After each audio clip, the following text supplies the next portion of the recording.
Merci beaucoup, Monsieur le Directeur général. Merci de cette introduction. Madame la ministre, Mesdames et Messieurs les ambassadeurs et représentants diplomatiques, Excellences, Mesdames et Messieurs. J'ai l'honneur et le plaisir de m'adresser à vous aujourd'hui en qualité de représentante donc du secrétaire général de la francophonie, Son Excellence Monsieur Abdou Diouf, qui regrette de ne pas pouvoir être des vôtres aujourd'hui. Il a un engagement qu'il avait déjà arrêté depuis déjà un bon moment. Et donc, il m'a demandé de délivrer son message sur ce thème que nous rappelait le directeur général, donc la francophonie, facteur de dialogue entre les peuples. La francophonie institutionnelle telle qu'elle se présente aujourd'hui, riche de ses 77 États et gouvernements, est à l'origine une initiative venue du Sud, portée par les pays nouvellement indépendants et déterminés à prendre leur destin en main. La francophonie s'inscrit donc dans cette ambition partagée d'une communauté d'États de prendre, à travers la langue française et la culture francophone, toute la place sur la scène internationale, toute sa place sur la scène internationale.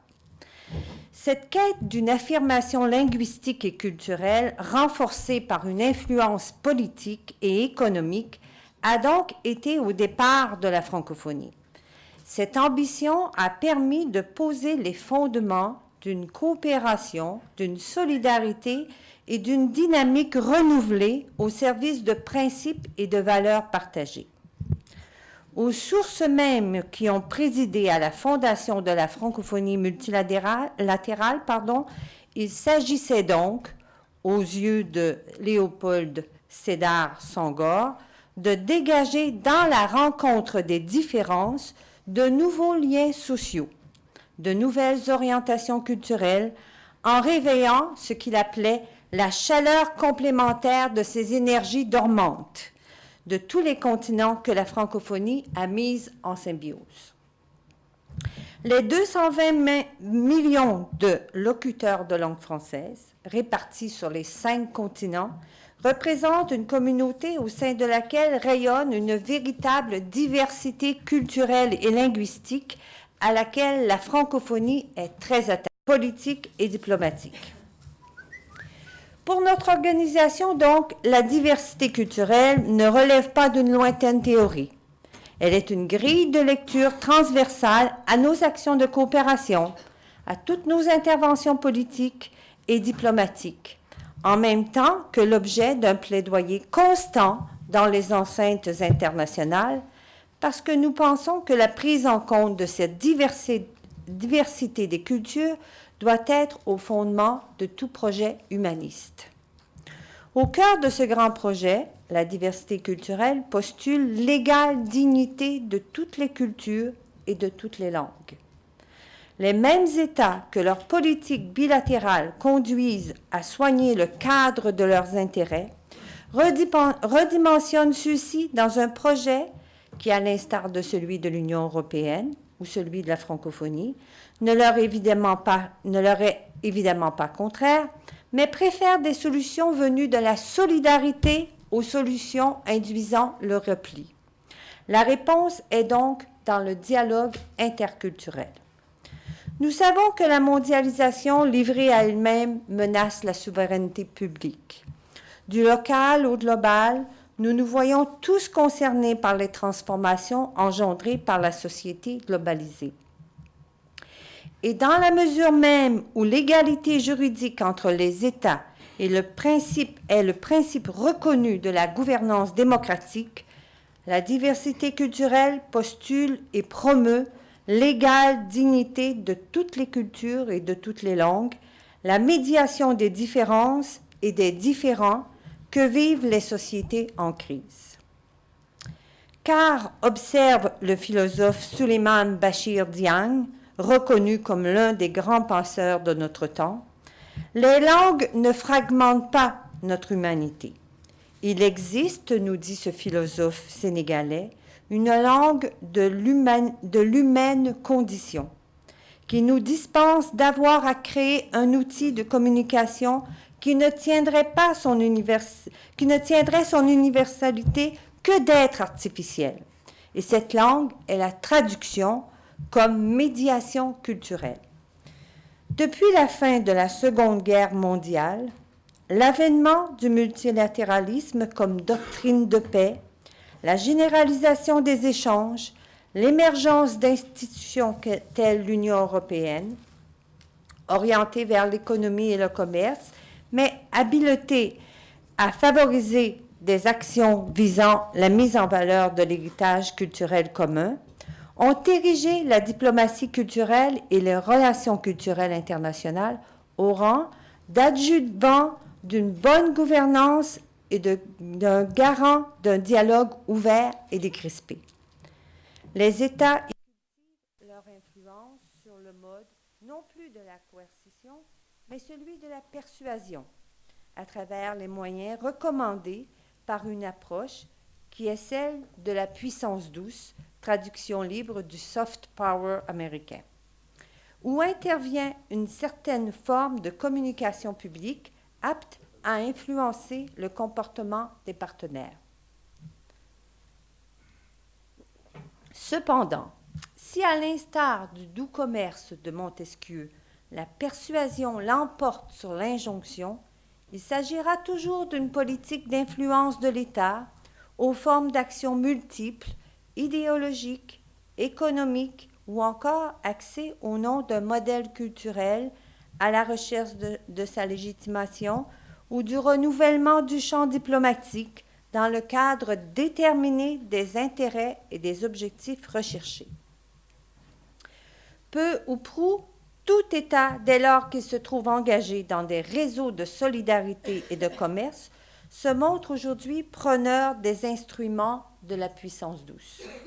C'est ainsi que les États francophones, selon leur puissance et leurs ressources, disposent eux-mêmes à l'étranger de ressources, de réseaux de services et de partenariats, de même que d'établissements culturels en lien avec les partenaires locaux, les canaux de la consommation ou les responsables de politique culturelle. En tout état de cause, cette vision de la diplomatie culturelle à laquelle recourent également les industries culturelles et que pour leur propre compte, les États francophones ne peuvent que partager, reste dans ce cadre celle d'un rapport de pouvoir à la recherche d'une adhésion, ou celle encore d'un rapport de concurrence sur les marchés, où se voient mesurer les intérêts économiques. Cependant, dans un contexte de mondialisation dérégulée, aux frontières discriminantes, sous couvert de globalisation des échanges à l'échelle mondiale, il reste de l'intérêt de la communauté internationale. Il importe que le regard que les États francophones portent sur eux-mêmes, que leur offre de coopération soit persuasive et réussie plutôt que dominatrice et contestée. Il est ainsi une autre approche de la diplomatie culturelle que ces mêmes États partagent lorsqu'ils établissent un projet commun. C'est la diplomatie culturelle telle que l'enseigne la reconnaissance de la diversité des cultures et la recherche du dialogue que réclame la coopération durable et la culture de la paix. Cette diplomatie, devenue diplomatie de la diversité culturelle, qui ne vise nullement à la primauté, mais à la prise de responsabilité collective, et vise le développement durable pour le plus grand profit de nos populations, privilégie l'avenir commun, l'échange de points de vue, la comparaison des modes d'action. Elle ajoute à la diplomatie classique la contribution propice à l'investigation comparative d'autres acteurs unis dans un processus d'intelligence collective. Acteurs culturels et universitaires, réseaux professionnels et de la société civile, tous porteurs des valeurs traduisant le ressenti et l'expression d'un universel pensé ensemble. En proposant un dialogue entre culture et civilisation, car il y va de la substance culturelle de la diversité, la francophonie de toujours plurielle et largement métissée, où l'on partage le bon air de la mixité, pour reprendre des termes qui sont ceux de Jean-Marie Le Clésio, offre une respiration vers d'autres cultures.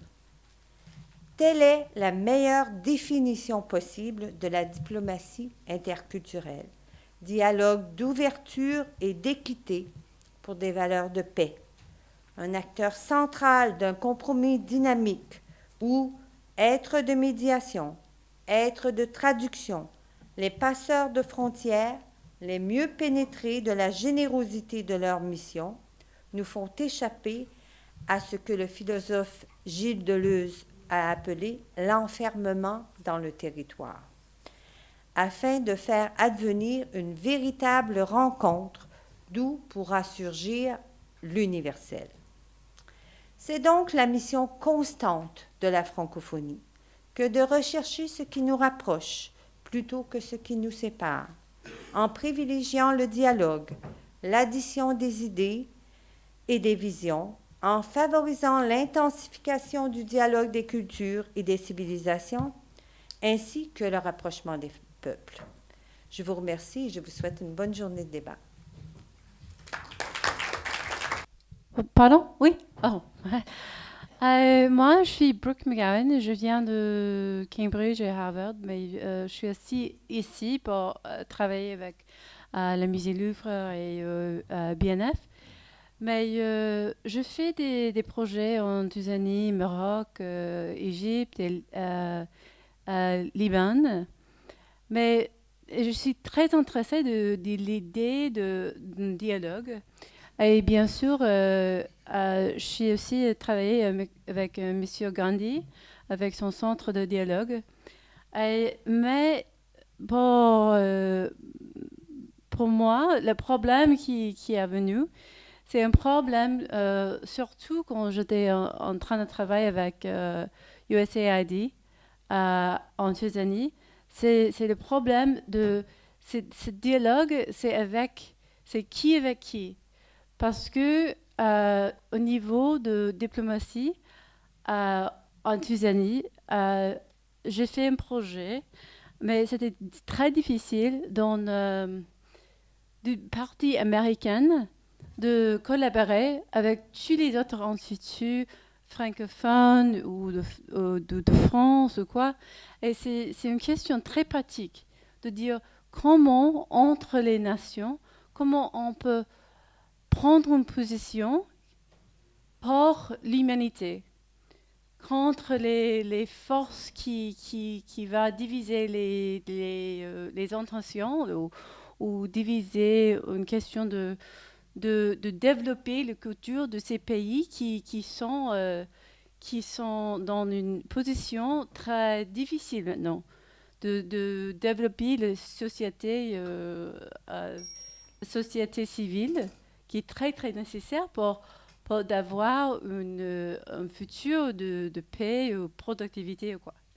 Alors ça, cette question, c'est comment on peut développer une partie commune pour avoir une discussion. Oui, merci Monsieur Patrick Ollier, je suis député. J'apprécie beaucoup, Madame, votre discours et je vois bien l'inspiration du secrétaire général que j'admire beaucoup. Mais vous avez développé les principes généraux, j'y souscris tout à fait. Moi, je voudrais vous opposer les principes de réalité. Et je souhaiterais que dans ce débat, nous puissions ensemble voir comment ce principe de réalité, qui malheureusement s'oppose au tsunami de la langue anglaise, quelle que soit la forme d'expression et quel que soit le lieu où on s'exprime, ce principe de réalité que nous subissons, comment la francophonie, comment son organisation peut-elle être plus militante et se battre pour empêcher que le tsunami renverse tout le monde. Je cite deux exemples. L'Europe, premièrement. Deuxièmement, l'olympisme. J'ai ici même présidé, à votre place là, ici, une réunion un jour, il y a 3-4 ans, sur les problèmes européens, économiques, Et j'ai eu la surprise de voir, je vous cite un exemple, vous comprenez, c'est ça le principe de réalité. Une directrice très importante de la commission de Strasbourg, européenne, pardon, qui est venue de Strasbourg, et qui est venue faire un exposé devant ma commission, et qui a commencé à faire exposé en anglais. Et ici, là. Je dis, madame, mais pourquoi parlez-vous anglais? Et je lui dis, mais vous êtes française? Elle me dit, oui, je suis française. Voilà. Juste ce déclic démontre la limite du travail que l'on peut faire pour développer ce principe général qui s'oppose au principe des réalités. Et sur l'olympisme, je suis un amateur des Jeux olympiques, j'ai suivi de très près les événements. Et bien la langue française, qui est la langue olympique de l'olympisme aussi, n'a pas été respectée dans la mise en œuvre des Jeux olympiques comme elle aurait dû l'être. Voilà, je ne veux pas être plus long, parce que j'approuve tout à fait ce que vous avez dit. La langue véhicule, oui, créer la confiance, oui, mais cette confiance sur les principes, nous sommes tous d'accord pour la créer. Et comment faire pour que ces 200 millions de francophones se rendent compte de la pugnacité, de la volonté que la francophonie a, non seulement de conquérir des pans de communication, mais aussi de se défendre face aux agressions qui font déjà qu'on ne respecte pas les engagements internationaux pris pour la présence de la française. C'est tout, je ne vais pas plus loin. Vous avez compris que je suis en colère contre tout ça. Merci pour ces interventions et ces questions. Votre commentaire, question, madame, est tout un programme. Donc, comment prendre position pour l'humanité? Dans mon exposé, j'en faisais état. Finalement, déjà, la francophonie, son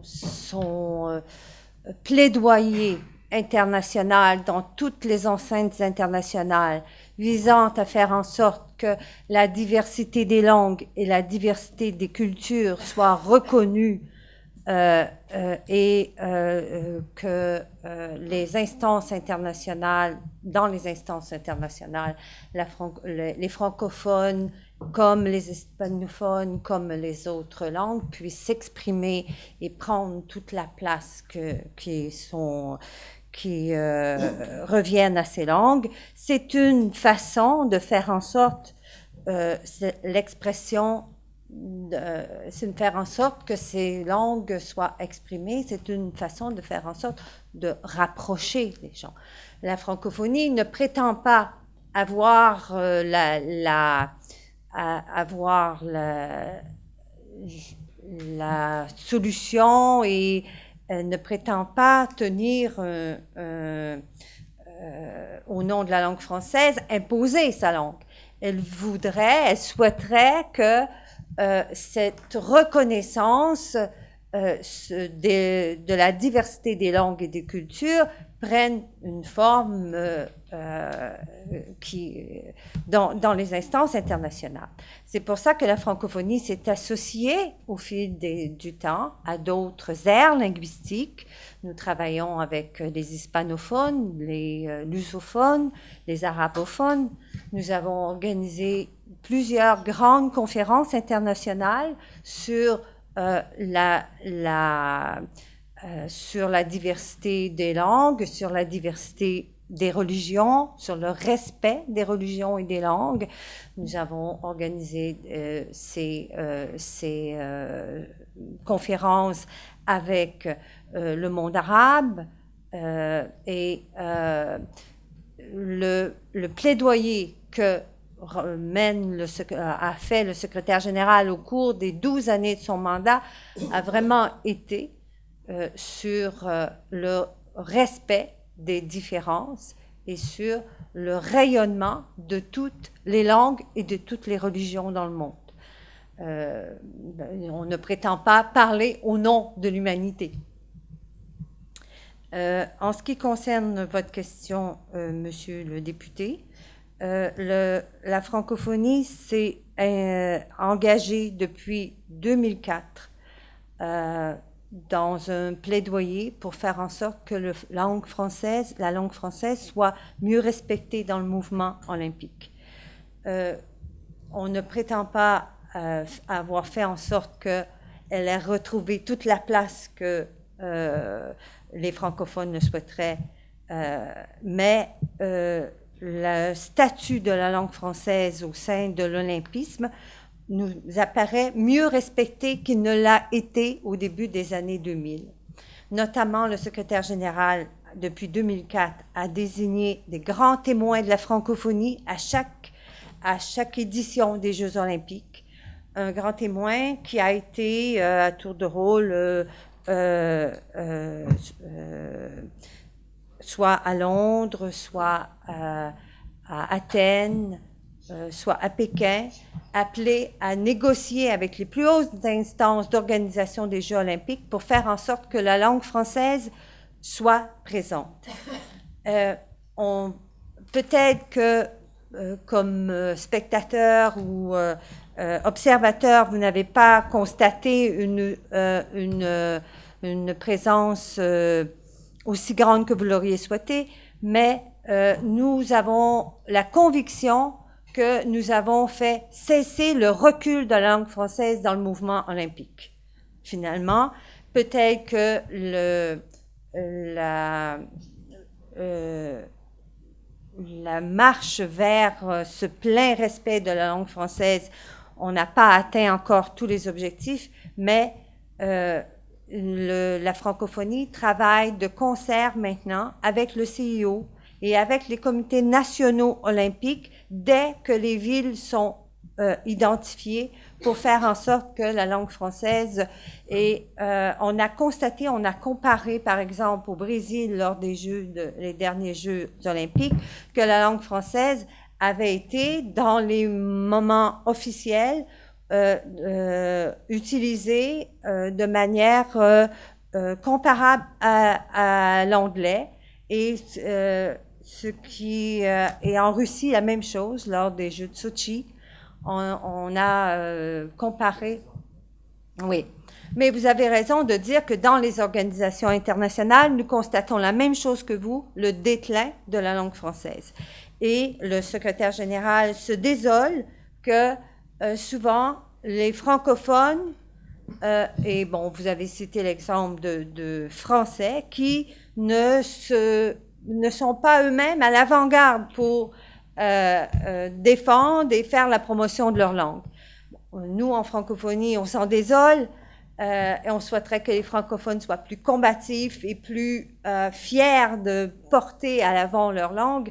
Mais comme organisation internationale, nous ne pouvons que convaincre et influencer. Et je vous dis que le secrétaire général a fait de nombreuses interventions, tant auprès des autorités des organisations internationales, tant auprès des autorités des pays comme tels. Par exemple, lors de les dernières élections en Europe, le secrétaire général a écrit à tous les chefs d'État, membres à la fois membres de l'Europe et de la francophonie, pour leur demander de porter une attention particulière au respect du multilinguisme au sein des institutions européennes. Peut-être que ça n'a pas aussi autant d'impact, ou ça n'a pas la visibilité, toutes ces actions-là n'ont pas la visibilité publique, mais il y a vraiment un parti pris au sein de la francophonie pour lutter, pour faire en sorte que la langue française ne subisse pas de recul et continue comme les autres langues. Parce que je le disais dans mon intervention, en fait, le combat que nous menons pour la langue française, c'est surtout un combat pour le multilinguisme dans les organisations internationales, dans les institutions internationales, dans les institutions européennes. Et à cet effet, le secrétaire général continue à persuader, continue à influencer pour que ce combat pour le multilinguisme ait des résultats.